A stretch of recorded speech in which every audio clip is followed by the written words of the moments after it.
জাতীয় প্রেস ক্লাবে বাংলাদেশের পররাষ্ট্রনীতি পরিবর্তনশীল বিশ্বে একটি প্রাসঙ্গিক ভূমিকা নির্ধারণ শীর্ষক ডিক্যাপ টকে কথা বলছেন পররাষ্ট্র উপদেষ্টা তৌহিদ হোসেন। সরাসরি চলে যাচ্ছি সেখানে।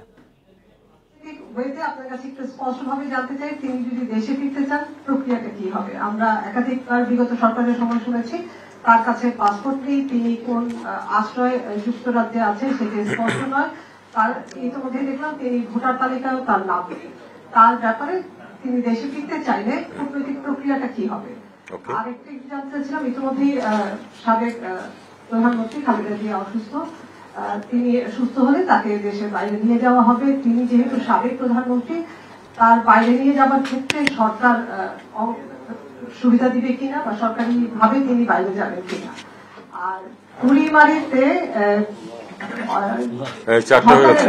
বুড়িমারিতে সরকারের বুড়িমারি স্থলবন্দরে ভুটানের পণ্য আসতে পারছে না, সেখানে বলা হচ্ছে যে সরকারের অনুমোদন পায়নি।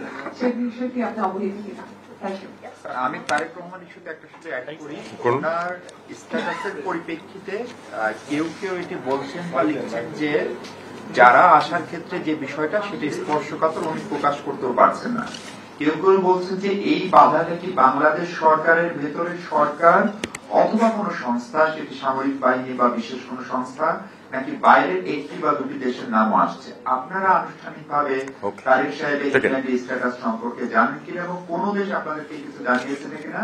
কারণ 2007-08 উইকিলিস্টের তার বার্তা আমাদের পড়া আছে। আরো একজনের প্রশ্ন নিয়ে তারপর আমি উত্তর দিই। রাহিদ ভাই, ওকে, ঠিক আছে। তোমার প্রশ্নের প্রথম প্রশ্নের উত্তর হচ্ছে অ্যাবসলিউটলি নো। আমার কোনো প্রশ্নই ওঠে না নির্বাচন করা। আর আমরা এখন পর্যন্ত যা জানি একজনই তার আগ্রহ প্রকাশ করেছেন, আসিফ মোহাম্মদ সজীব ভুঁইয়া। আর কেউ বলেননি। আমিও জানি না যে আরো কেউ নির্বাচন করবেন কিনা। তবে এটুকু যেহেতু জানতে চেয়েছেন, আমি কোনো আগ্রহী নই এবং কোনো অবস্থাতেই নির্বাচন করবো না, এটুকু আমি বলতে পারি। বাকিদের ব্যাপারে তো আমার বলার এখতিয়ার নেই। তারেক রহমান আবার খুব স্পষ্ট এটা, সেটা হলো যে এক নম্বর হচ্ছে যে তাকে যদি আসতে হয় কি পদ্ধতিতে আসবেন। এটা নিয়ম হচ্ছে যখন পাসপোর্ট থাকে না বা মেয়াদ উত্তীর্ণ হয়ে যায়, তখন কেউ যদি আসতে চান তাহলে তাকে আমরা ওয়ান টাইম পাস একটা দিয়ে দিই আর কি, একবার দেশে আসার জন্য। তো এটা দিতে একদিন লাগে। কাজে এটা উনি যদি আজকে বলেন যে উনি আসবেন, আগামীকাল ওনাকে আমরা এটা দিয়ে পরশুদিন উনি প্লেনে উঠতে পারবেন, কোনো অসুবিধা নেই। এটা ওনার নিজের ব্যাপার। স্ট্যাটাস বা স্পর্শকাতর এটা উনি বলেছেন, সেটা আমরা সবাই জানি, পত্রিকাতেও এসেছে। আমার জ্ঞান এই পর্যন্ত। আমি শুধু এটুকু বলতে পারি যে বাংলাদেশ সরকারের পক্ষ থেকে কোনো বিধিনিষেধ নেই, উনি আসতে পারেন। বেগম খালেদা জিয়া অসুস্থ।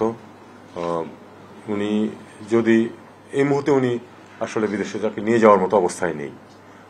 যদি একটু ইমপ্রুভ করে তাহলে নিয়ে যাওয়া হবে, সেজন্য বিভিন্ন অ্যারেঞ্জমেন্ট পার্টির পক্ষ থেকে করা হচ্ছে। আমরা সহায়তা করতেছি, যেটুকু যেখানে সহায়তা প্রয়োজন আমরা করব, এতে কোনো সন্দেহ নেই।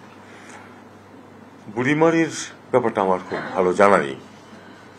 এটা কিছু টেকনিক্যাল সমস্যা দাঁড়ায়, কিন্তু ভুটানের প্রাইম মিনিস্টার তো এসে ঘুরে গেছেন। আমরা তাদেরকে সব সহযোগিতার কথা বলেছি। হয়তো কোনো টেকনিক্যাল কারণ কিছু একটা থাকতে পারে, আমরা সেটা সমাধান করে দেবো, কোনো সন্দেহ নেই।